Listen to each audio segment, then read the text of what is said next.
What about this filter? Well, this filter is very simple.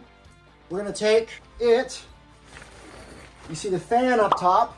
We don't want those spores going everywhere. We want a controllable area. So we're just gonna put this around there.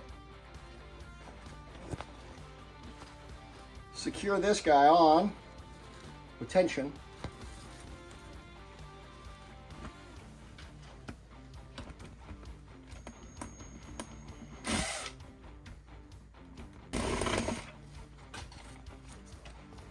Okay, and there you are. There is your airtight connection. You are further trapping spores inside as it sucks air in through the bottom.